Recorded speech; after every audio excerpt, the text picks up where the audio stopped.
But this will get the last bit in a sawing motion, just straight under. It does a bit of melting on it there and a sawing action, and then it'll all fall through the bottom. It's fairly effective on it there, still usually sticky on it there. Pop it back in after so long, and then so you want the actual thing to be fairly warm, but it's also the sawing action is the main bit that's getting through it there. Now, the electric knife is very similar to this, but it'll just stay hot and control temperature, which we covered all down, and we'll put the electric knife with it. We'll just run it down here from side to side, straight down through there, and just cut the whole lot off flat as you can. Now, sometimes when you're using the electric knife, the honey starts bubbling. It does. Does that ruin the honey much? It can. So, Ted is my handyman on this one, on it there. We used to have the exact same problem. My electric knife got really hot and would burn it there, so turning it on and off drive me crazy. Same as the electric planer, and the planer, because it's got a fairly large element inside, would actually burn out the elements.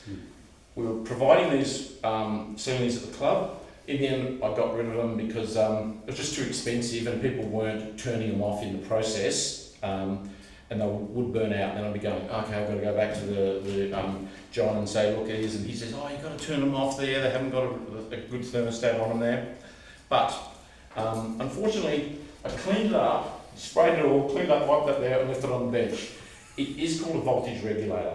Little box about that big. You've got a dial on it, and the dial, you adjust it. You put it on full or right down to as low as you even possibly could get on it there. And that voltage regulator, which adjusts how much voltage goes into the system on it there, is the perfect thing to have for these. You set up to about 100 volts, isn't it? It's a pretty good amount to work on, and then it doesn't get too hot on it there. So at the moment there, I can feel that actually is far too hot, and I'll be turning that off to do any further uncapping sort of thing on it there. But yeah, it just goes there warm. It's warm to touch. Sometimes if it's sitting there for a while, it will just like smoke a little bit, but not a great problem with the voltage regulator. So you can buy them on eBay. They're about between $20, $25 roughly. About 30. Yeah, on it there. So they've got wall plug down there, a little box, dial on it, and it's just got an LED indicator of what voltage you've got, and it goes from 230 down to 0. Like I said, set at about 100. And when you turn this off, it actually sort of pops something up to 240 or 250 volts. But once you have it on there, it'll set about 100. And then you don't get any problems with this at all, and it's very effective on it there. So they're the one to get. So I'll just turn this over. I'll just show you how nicely a planer works. But like I said, if you want a planer, you have to buy it yourself, because I was just so sick of running them here. Electric planer is great. You just come down there, tidy up all the edges on here, take as much off as you want, and then straight through one side to the other. Bingo. Straight in. 1, 2, 3, and basically 4 or so. Tie them around there, make it nice and neat. Like I said, if you take too much off, it's not a problem, because it all goes in here, and then that bit you're putting into your filter bucket, I'll show you later on how to manage that, on it there, and you don't have an issue. You do get it all there, but the thing is you want it at the right temperature so it's not going to get too hot for it. Now, as you see on this, when I look at it, sometimes the electric equipment will reseal the actual ones you've cut off. It's just gone through just lightly, taken off there, and the honey's just pulled aside and resealed it. If you do see that, pop through with your fork, like you could get your normal kitchen fork, but these ones here are really good to just get around the edges, tidy up around the edges that need it on it there, and I do that with all of mine on there. I get right down the bottom bit sections there, these bits here that are a bit harder as well. You'll find they're always, the planer and all of them work great on really fresh comb. If it is that older comb and that darker bit here, as you notice, is my older comb that I've had, it's sometimes a little harder to get off. And sometimes, if it's gone a little bit crystallised, it'll be a murder job to get off. But it does work effectively on it there. It's really good. And like I said, I follow up with this in both occasions, and I'll show you why or where I follow up on there. So I'll put that one away. Back into my broccoli box. Thank you, Rose, for that. Now, let's have a look here. This was like a first quick uncapping that I did on it there. It was only partial ones there, and then there was nothing much else in it there. I did it there, and then I put in the extractor, and I extract it at 70% first time, and then next time I'll do both sides at 70% of the pace on there, and then I crank up to 100. Why I do that is because you've got maybe 1.5 kilos of honey this side, you've got 1.5 kilos of honey this side. If you're running around full pace on it there, you have the potential of blowing that whole thing out and cracking down there to push to the side, because it's pushing in centrifugal force, pushing that way at, a fair amount of force, 1.5 kilos, sometimes you can get towards 2 kilos on it there. So I'll do 70%, get rid of most of it there. From that point then, you probably see, and I don't know if you can see, you'll see a couple of full combs in there where either the caps were still left on, like these ones here, on it, or likewise it can be against the side of the machine where the metal is and it won't go out there. Next time, just by luck when you put the things in, maybe don't push it one way or the other on it there, and you'll be able to get those ones where the lines are going through. But the bits that you don't get like this, that you missed, come and take them off then, and they're the ones I'll whack through the next one at 100%, and that way I get the last lot out. Now, your extractor turns one particular way. Some extractors you can actually get a forward and reverse button on it there, but generally the cheaper ones like we have just have one direction they will go in. Okay, so I generally, when I sit on top of my extractor, I figure out which way it's going to go. I'm going to do this for exercise.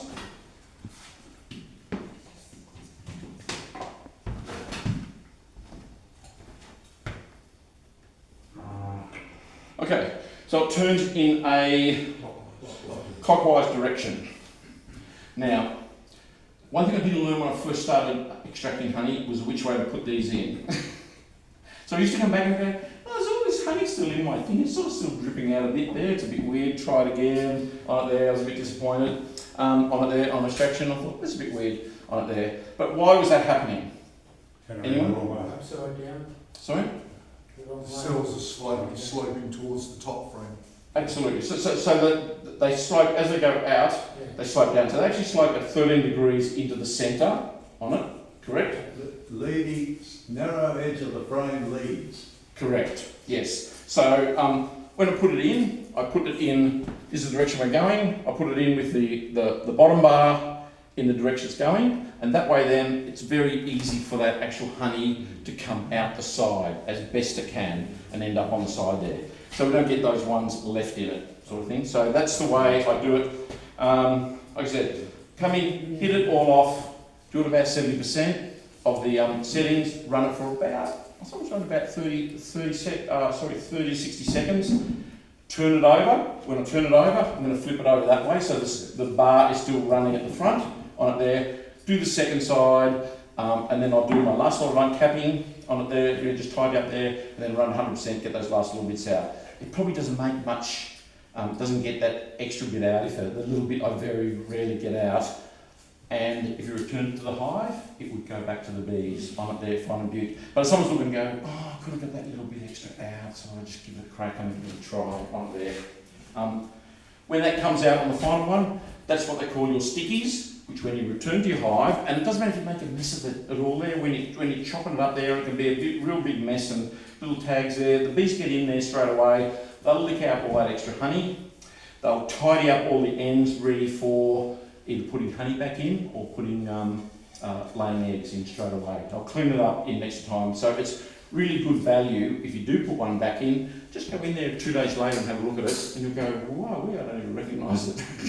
The mess I made, yep. You wouldn't put that back in your life, surely, would you? Why? Would you? For the darkness? Yeah. Probably not, but I could put it in the honey side on it there. and it would impact the honey. But I would probably want it back in the brood. But unfortunately, this bit here had some sections of pollen in that as well, sort of thing. But yeah, it's probably looking at that stage for it to actually finish up on it there. So that's a bit about uncapping on there, on it there.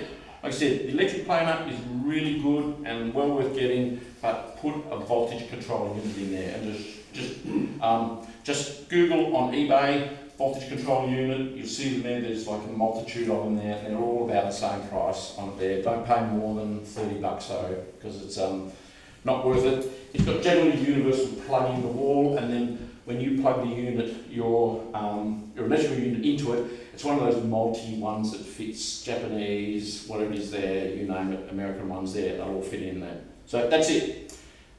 That's the uncapping part on it. And we talked a little bit about the extractor. Next one is how do you get the honey out, and we talked a little bit about that. But first method, simple one, is that mash method.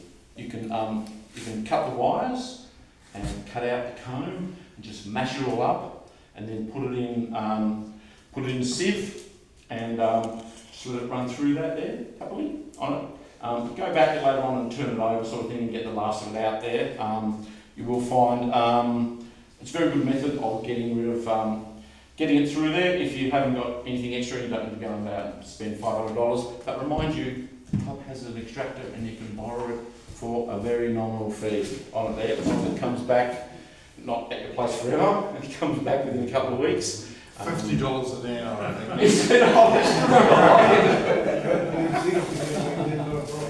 Yeah. The other one I didn't mention about uncapping was also using one of these gadgets, which is like a roller pin method. It just breaks a hole in the capping bit. I haven't used them myself personally. We've got a whole lot of them there. Hope you like them. It just makes a hole there where the honey can come out, and sometimes the caps will come sticking to this on it there. Not one I'd really recommend, but we do have them. Has anybody used it? Yeah. And? They're okay. Yeah. Yeah. Okay. Can I use a plastic one, yeah, the plastic ones that look, which have got fairly sort of tapered fingers on them rather than the pins. I think the pin one would probably be better. Mm-hmm. The plastic ones tend to sort of punch it fairly wide, and you push get it in. fat coming out Okay. and some wax. So you do need to run it through a sieve after you've extracted it anyhow, because you get bits and bits of wax.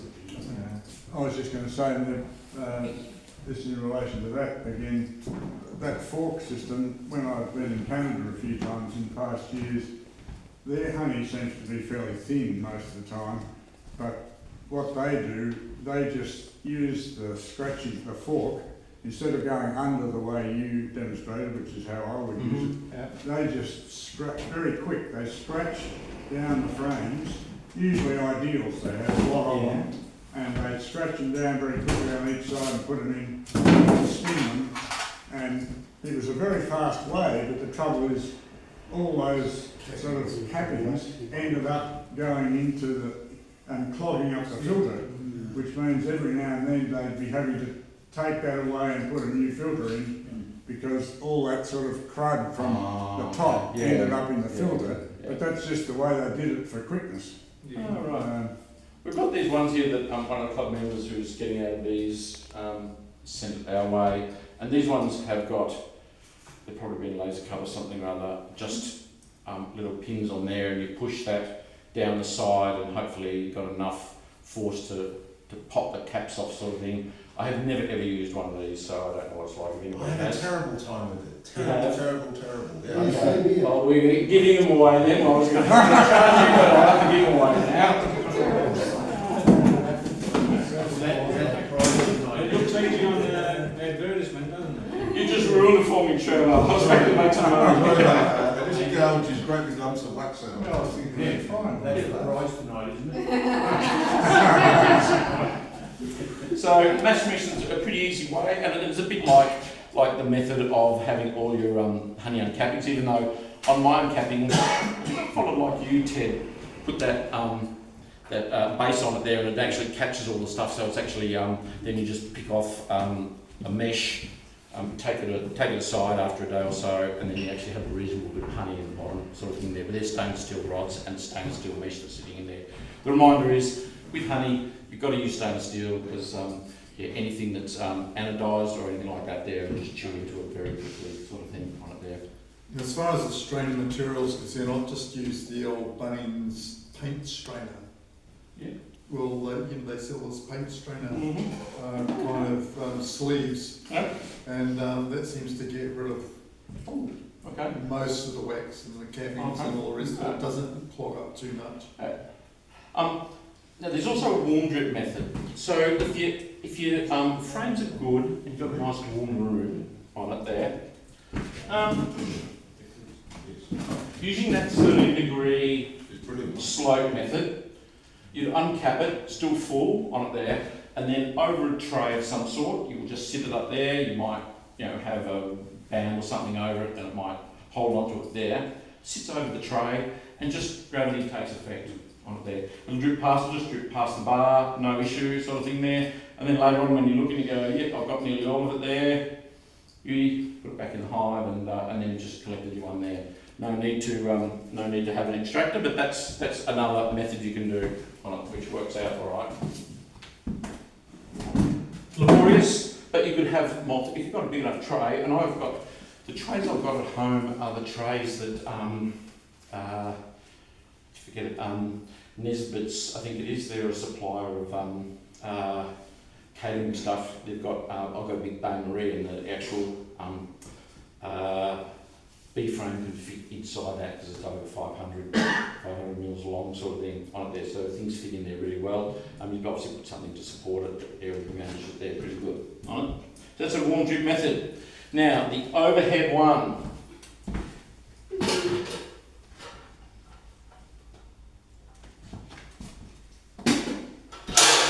This was one a friend of mine, Paul Green from Wood End Friendly Society, demonstrated on a Saturday afternoon outside. So the idea was you put your frame inside here, so you need a big enough tray that's going to fit a frame. You put your frame inside, and I think he might have had something just supporting it so it wasn't sitting hard against the base of there, on there. And then from that point then, he just made his extractor by just spinning it around above his head, extending the thing. When you feel the force, I can remember that as a kid. I had one of those Cox planes that you had on the end of the two wires on it there. And I did a beautiful job there. First time I started up there, follow instructions, take off in the wind, no problems out there. Took off in the wind, and it was, you had the controller at the front, which just worked the elevators. And then it took off in the wind, it was too windy a day, it comes booming around towards me, blows back over my head on it there, and then it goes, big elevators go down, and it comes with this big dive, and I'm going, whoa, I'm running backwards trying to pull this thing to get some control over it. All good in, and it broke, so that was great. That was a good present on it. This works on a similar principle, okay? So you put it at the end, you swing it out above your head on it there, and the actual honey's just coming out. Now it doesn't matter about being open on the inside at all, because the honey's all going to be pushed hard against the side, and then as you come down for a nice slow, put it in there, stop it, scrape it all off with you would obviously need a silicone spatula, scrape it all off, turn your thing over and work it. But you have to keep away from the bees on it there. Paul's one had 2 sections of things together on it there. Hey? And people. Yeah, well, you got people around it. But he did it for his bee club demo, it was really good on it there. And he didn't hurt anybody, so yeah, that's another way you can do it. I think he copied that from the Billy T method. Well, very likely on it there. That's all he made, anyway. So the last one was just like using our centrifuge on it there, an extractor, using the 30 degrees one, and managing it all that way. So on it, some people also come to you and will ask, do we get a 3-frame extractor or a 4-frame extractor on it there? Sometimes they do sell 2s on it there. This is what's called a tangential extractor. So the frames are sitting tangentially there and it's spun, so it actually got to do one way, and then you take the frames out, turn them over and do the other way. You can actually have a radial extractor which will fit 6 or 8 in, and they're in that way, and then they use the actual principle of They're sitting like this, and they're spinning with the main bar on the outside as it spins, no matter what direction it goes. It'll do both sides as well, equally, on it there. Nice and quick, 6 frames, 6 or 8 frames, you probably get it pretty balanced sort of things where you wouldn't get too out of balance if you had one missing sort of thing on it there. As I said before, when we're talking about extractor, I'll generally go for a 4-frame extractor because I can drop it down to 2 easy on it there. And you go, okay, then I've taken 3 frames off my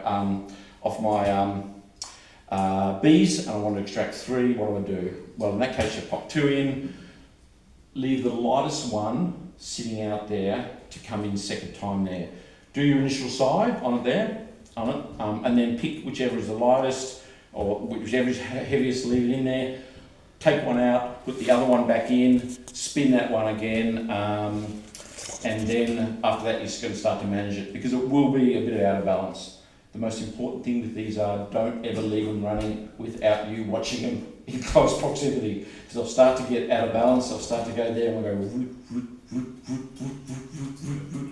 and it will get this oscillation going. It'll either be walking across the floor or it'll roll over and it'll still be spinning with your stuff inside. It's an absolute mess. So be with them all the time, get ready, and certainly the initial ones I do, I'm holding it there like that and like that there, bouncing around on it there, to get it all going until it starts to stabilise. And once a bit of honey's gone out of it, it does stabilise. But like I said, I generally would say get a 4-1 if anything. Just take. The best way to minimise the shake, rattle and roll is pre-place your frames into light, medium and heavy. Oh yes, yeah. If you can match them up when they're opposite each other, yeah, it does make it a lot easier. It really does. Yeah. Balance it out. Yeah. Mm-hmm. Just balance it out. Yes. What I do with the old club extractor that I used to look after, the 4-frame one, I've got this thick rubber, I think they use it for flooring, it's really thick. I used to put it underneath the legs and that grips and stopped it from flying around. Okay. Yeah. So. Always though to get obviously honey out. If you look where the party's there on the side, you're going to at some stage have to tip that extractor up on its side to get the last of it out. I mean, I've got mine not bolted to frames. I've got them sort of like loose. They fit in sort of hollows on the timber. Sit there, and the back one I can then just sort of pick forward and have it sitting there. I've got a string tied to something or other, and it just sits there and just drips down into my container on it there. On it, you could do something of having it on hinges if you wanted to, and then the back one have it just over an over cam one that could lock the back leg down if you wanted to, sort of thing there. But yeah, you do have to pick them up at some stage and get that last lot out completely on it. It is there. Ned, roughly how much time would you spend each side? Each side, I would spend about I do 60 seconds on one side. I usually 60 seconds, one side at 70%.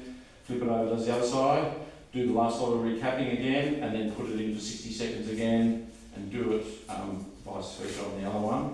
Depends on the speed. Yeah, no, crank up the speed up to 100% on that last one. So I run it at 70%, so I don't blow it out, and then I run it at 100%. The last bit, just getting those last little, those last little drags out, sort of thing, on it there.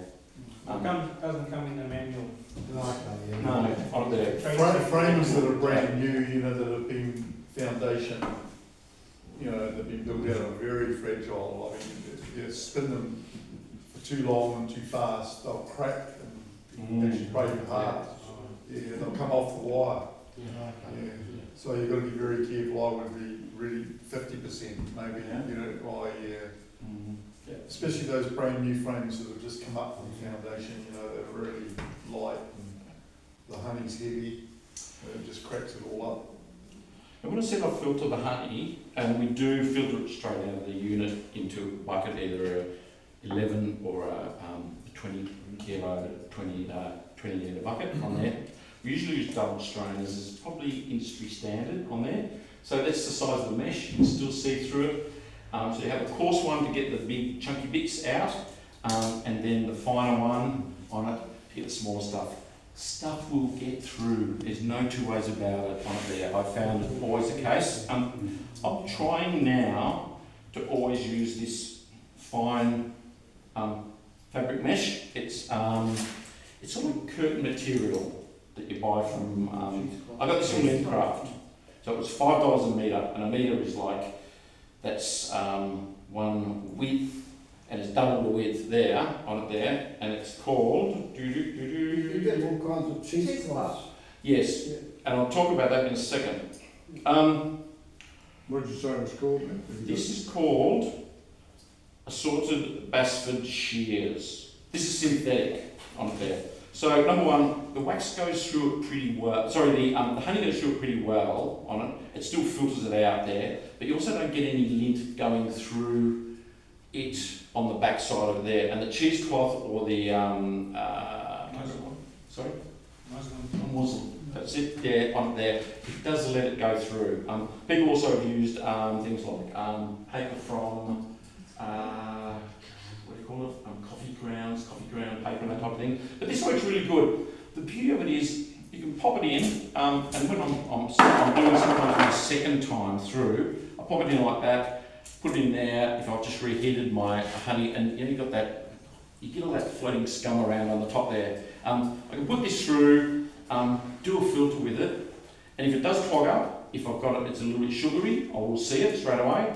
I can take it out, scrape it all in, scrape it into a double boiler, warm it up a little bit with all the gunk as well in there, and then try it again on it there. But most of it can go through there pretty good on it there, and I don't get anything through it all. It comes up really good. The honey comes out of it really is there. I'm really pleased with it. And the beauty is you can just take it out, being synthetic, wash it in the sink, get all the gunk off it there, hang it up, within probably 10 minutes it's dry again, ready to use. So it's not waiting for the muslin stuff to dry, which is a natural product on it there. So yeah, this I find is really great stuff to do, and super cheap on it there, and doesn't wear out at all. I use this as well when I'm straining my all my wax debris, and you can have so much gunk in there, just a little round bit there, goes all through that there. Once it sticks in, I can do that, I can peel it off that, use it again and again. I don't actually need to go and toss it out, whereas the muslin stuff I ended up getting like super clogged, because I had about 4 layers of it, and I needed 4 layers of it to do it. Get super clogged. But this, fantastic, I love it. I really do. Sorry? The name of that again? What was it, Roger? Assorted Basford shears? Basford shears, yes. It's in the curtain material. That's like a sheer curtain shear. Okay. Yeah. It just gives it a cover over there. And we'll talk about using this a little bit later on as well when we're doing our one there. Yeah, so sometimes I'll put my normal stuff through, and then I might warm it up a little bit if it's gone. If I've looked at it coming through normal and go, oh, it's clogging up a bit. It was a bit of my frames had gone a bit sugary on it there. I might take it out, put it in my double boiler. Keep it only running to about 40 degrees. Don't run it past 40 degrees on a double boiler. And at that point then, put it through this, goes through super fast, absolutely super fast, really good. I'm very pleased with it on there. So I use just one of those guns to put through, and I'm just check that I'm not going too high in temperature on it as well, so the honey doesn't, all the enzymes don't get destroyed on it, so I keep it at 40 degrees on there. Cool. So, any questions so far? Just something that might help when you're mashing your honeycomb. Yep. We don't rip it off the frames. We get the battery charger, put it on each end, 2 or 3 seconds, just long enough to melt the honey, and the frame just lifts up. Oh, right. And 90% of the honey comes off. You just left the lid on the edges to clean off. We used to do that when we were making honeycomb. Yeah. Like that compared to cutting it all out. And are you worried about it? Sorry? That's a trick that some of the VAA makers use for the honeycomb. Yeah, that's what we do On honeycomb. one side, yeah. So When you were doing the honeycomb, you just had wires there, and they just built the honeycomb down through the wires. Yeah. So the other thing is, if you're doing honeycomb and selling it, don't use foundation, please. It's too hard and lumpy, and you don't know where it's coming from for people to eat. So It's that's the one. wet, chewy. Yeah, it's very much so out there. That's really good. Because I found when I was using the cutting method, I would just overstretch it, all the time on it, but yeah, I like that. I don't have a gadget to join that way though, because I have a different press on one for my Normal camera. battery charger. Yeah, just a simple little little 12-volt battery charger. Yeah. And Just on the ends. sometimes they just cut the ends of the wire, zap it, and On it there, and what you got to do to prepare your honey for judging on it there. And it's something that we covered off tonight because we were talking about extraction. Good worthwhile one. We don't have judging till maybe around in June or July, but it's good. Good thing to be thinking about it now and working on it now. the VAA is normally in June. Yeah. We're going to aim to do it before June, yeah? Yeah, and that's what we were trying to do, yeah, and that's why we did it last year with having the ones that we joined up, and whether we do that or not again this year is up to us as a club. But we did get, we did have previously when we had the single ones, we actually got a lot better feedback on our honey from the rooftop honey people. They were much better quality, telling you about actually where your honey was good or bad. Or different judges. Yeah, it was on a day. But anyway, like I said, we were getting that done there, and then hopefully the actual product that was good, we would then be able to send to the VAA and just do it against the rest of the state and just see how the rest of the state goes against us. Because most of the times the judges have said our honey is like really high quality. So the first thing you're going to be thinking of is which honey you're going to go, and the thing you'll be looking at is flavour and colour that's there. You can see it in the pot there. Colour varies simply because if I take honey out of that really dark frame on there, it's going to be dark. There's no two ways about it. If I take it out of a really light fresh frame, it's going to be light anyway.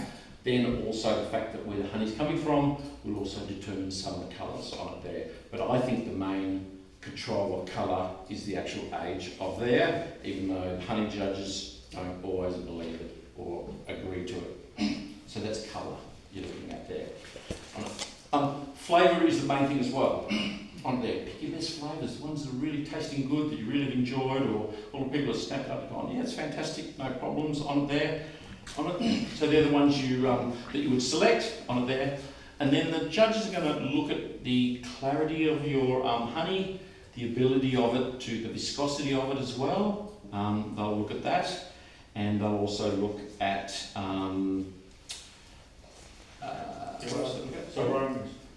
Water content, isn't it? They do look at the moisture content, yeah, on there. And the smell. They'll use that, utilise that, they'll use all of those ones there.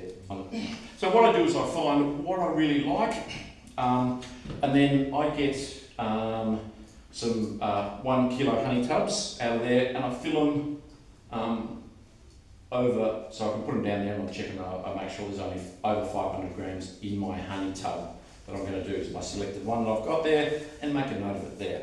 So I'll do that on a few, 3 or 4 sort of thing there, on various ones on it there.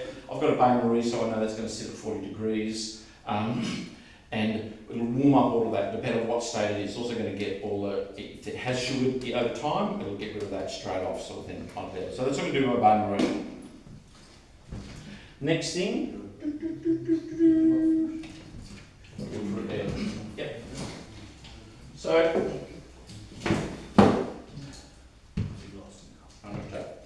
alright, I've gone back, fallen back to the old faithful cloth, doubled over, and I put it in just a straight funnel on there. Push it down. Oh, sorry, a few things. Take my jar and I'll wash it in hot water. You could use the various ones that are that you use bottles and things for. That's fine with you, no problems.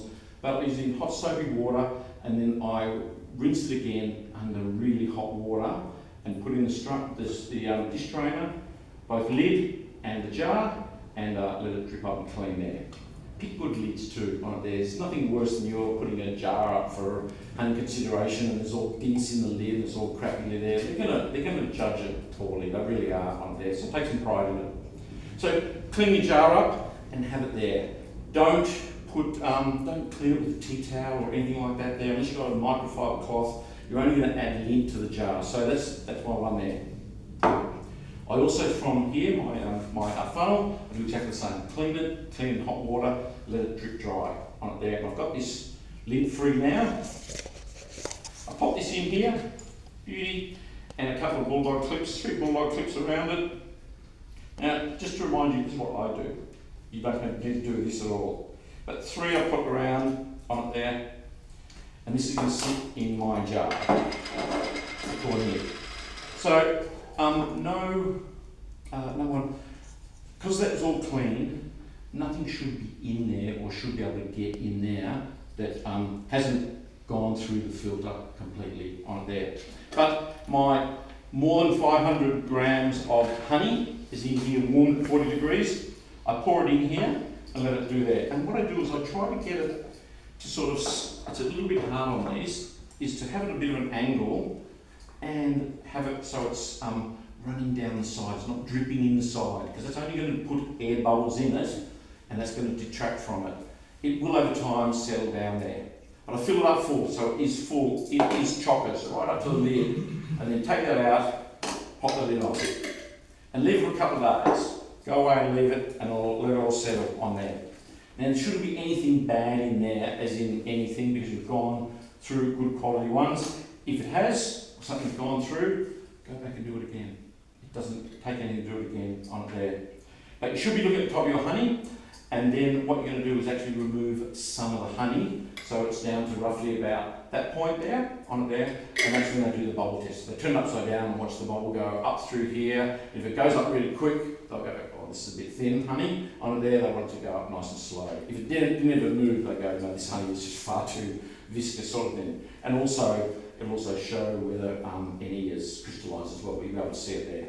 But hopefully your 40 degrees on it there has got rid of all the crystallisation that's happened. You've got it nice and butte, and then you've put your thing through there, on it there. When you look at the top of your honey, it should be like gossamer, shiny on there. If you see little bits of things there, you've got dust in it there, and you should then do it, go there and do it again. Put it back in the container, warm it up again, and put it in there because you've got dust on the top. But that should be nice and shiny right across the top on there. And they'll be looking at that going, yeah, look, no worries there. But if they found little bits of lint right across there, I mean, they would be marking you down on there. But to me, that's the best way to get your honey as clean, crystal clear as possible on there. Let it settle down on there. And like I said, pouring it down the side means there's no extra bubbles in there. And generally you can get it ready probably in about 2 or 3 days sort of things on that. But if you get a bit of time, if you've done it early and it does turn to crystals on there, just warm it up on there. At trying to get about 40 degrees, doing the damage to it. Any questions? So what are the various categories of honey? They changed the honey judging that we had last to just light, medium, and dark. Though there's comb honey, honeycomb, there's creamed honey, but the general ones that most people were in were light, medium, and dark sort of thing on it there. They used to go in, is that local flora, is it whatever it is there, but I think they sort of threw that. Introduced flora. Yeah.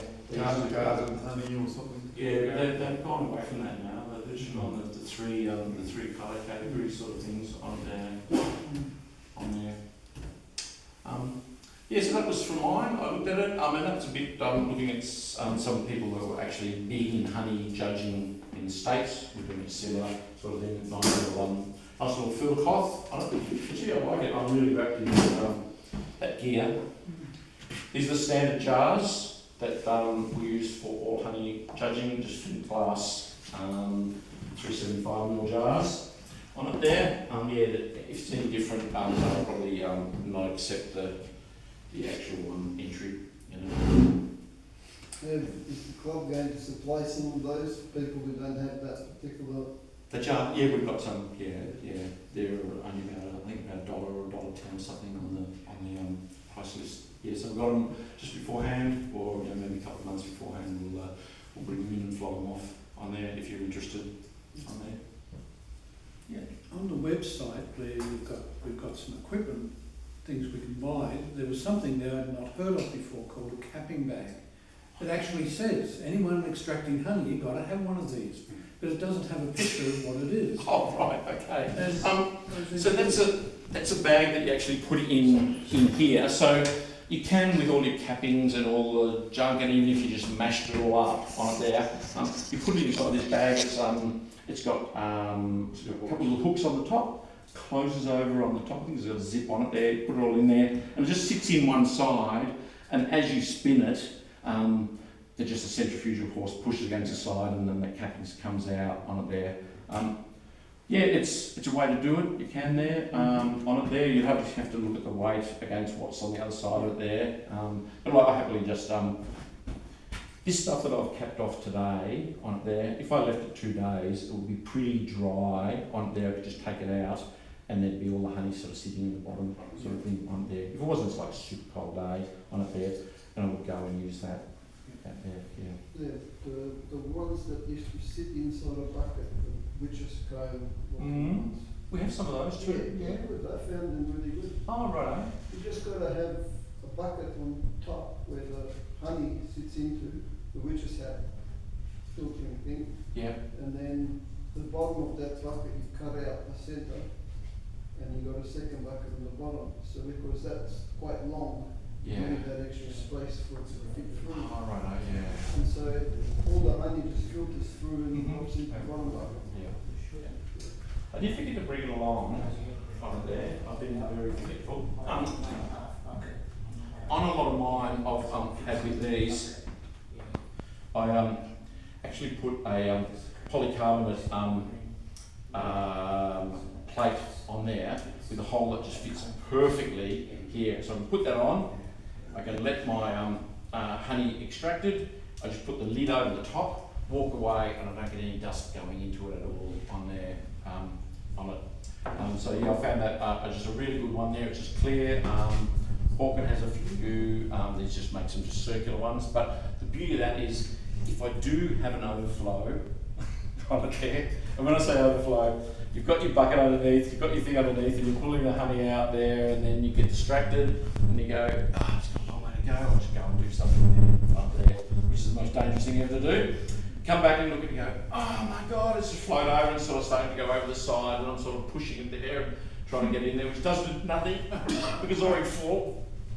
But it does stop it going down there, and I'm sort of then opening it here and throwing it back inside the extractor on there. It was a sort of little stop gap that I had. If I did forget about it, that I could get save some of it before it fell on the floor, sort of thing on it. But it did, a lot of it did go on the floor. I've had it a few times. So yeah, don't ever leave anything. If you've got honey pouring out into a jar, watch it all the time, because as soon as you turn your back on it, you do something and it'll get distracted. You turn around and go, oh jeez, it's full. How did that fill up that quick? It is, yeah, it is. It's a dangerous thing, but it is. Can I ask a non-honey, but it's a filtering question? I've been melting down wax to get some foundation made, and I can make quite beautiful round, like having lovely slabs of wax, if you like, but it's very difficult to avoid the bottom of it having a little tiny tinge of dirt, which when I take it to the guy I take it to make foundation for me, he's always going, ugh, it's not clean enough. And in the end he says he cleans it up for me, but I've tried doing it through, like, you take out all the bad stuff first, then you do it again, heat it up, put it through, and I've been putting it through the muslin. Yeah. And that's annoying, because every time you use a piece of it, as you said before, it gets clogged up with wax, so you've more or less got to throw it away. But it's not fine enough to take out every tiny little bit of dirt, which always ends up being on the bottom. And people say, oh, can't you just cut it off? It's not that easy, because you've got a solid block of wax. Yeah. It's hard to get it off. Have you ever come across anything you can really nicely I filter? use the back of the Barbies, you know, like what do you call it? The ones you'll be cleaning off walls of paint scrapers on those there. I just have it turned upside down and just run it around there. And scrape it off as much as I can, yeah. You'd find that now you're talking about stuff on the bottom, Yeah, is that just, it's just a tiny bit. is that, when you get that little off colour, like almost greeny colour, is that, I'm not sure if it's from residue in the, honey residue in the wax or compost. It is a coloration. Yeah, Yeah. I'm not sure. But if you scrape it back, like if you could scrape it back, you can get back to the proper colour, cleaner looking stuff as you go further in. I'd just like something nice to approach and What I do is I use a heat gun. Just Oh, right. warm it up and you can just scrape it away until you get to the layer where it's cleaner. Yeah. And wipe it off or something, or scrape it off. Just use a scraper or a knife, anything.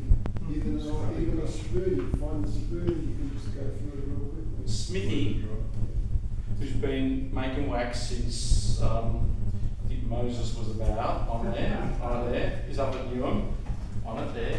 Newham, is he Newham or Newbridge? Newstead is where he is, on it there. And he pop up there and he's got still the old ones there going on there. And he said he would prefer a little bit of gunk in his wax, because he said once he presses it out there, he goes, bees love to build on it with that bit of gunk in there. On it there, as the guy's going through, I want this pure and whatever, he said, he never is fussed about taking it with a bit of dirt. And he says, I've seen stuff there on there, and it's been that green tinge over the whole lot. And he said, they build on that beautifully, I love it. It's pollen based. Yeah. It's pollen and propolis. Yeah. And some people utilise that, like Bill's method, they heat it up with a blowtorch or a candle, and then they coat it onto the plastic foundation. Okay. So it's fine. You can do that, eh? With your tractor. That's a good point. I have another pollen question though, and that is, at the moment I'm just taking out, like in order to try and give the queens room to lay because they're all going berserk, I'm finding, like the only frames that I can take out, because the others are all uncapped or whatever, is that or half capped, most likely, is these frames of pollen. Pollen after pollen after pollen, and you think, I don't want to take pollen out of the hive, but on the other hand, sometimes you have to take it out if you want to put others in for the queen to lay in. But is there ever any way you can make use of that pollen to get it back to the bees without leaving it in the hive? That's my question. Yeah, the mats they have, the drop mats where they come into the entry. Oh, no, I'm talking about once it's already in the frame. So you can freeze it and keep it till next season. You only got mouldy in there. But can they use it again then? No. You just freeze it and use it next year. Freezer. So they can reuse it? Yeah, most definitely. Most definitely. Time has gone, guys, but let's have a bit of a fun sort of survey. So how many people think the honey flow is still happening? Hands up. Alright, so hands down. So how many people are thinking that they'll still be extracting honey this season? Maybe. Maybe. Oh, you mean? Alright. How many people started packing down their hives already? Yeah? Okay. And how many people think they're going to be feeding their hives during the winter? Oh, frequent. Yeah? So, in terms of 1 to 10, how's the season gone for everybody? 10 being the best ever, like 1 being miserable. -2. 2. -2. Not as bad as last year. No. I actually had a very last year. Yeah. This year I haven't looked at all that much, but I'm sure I can knock off maybe 6 frames from them now. I'll just let them have it. Yeah. We can just wait with our honey until after the price of fuel goes up due to Donald Trump. We can charge more for it. It's a good thing about increasing our money. Well, you're going to put honey in your petrol, so that. Okay, well, it's good to see everybody. If we could have a little bit of help with chairs and tables. I know we've got a raffle. Yeah.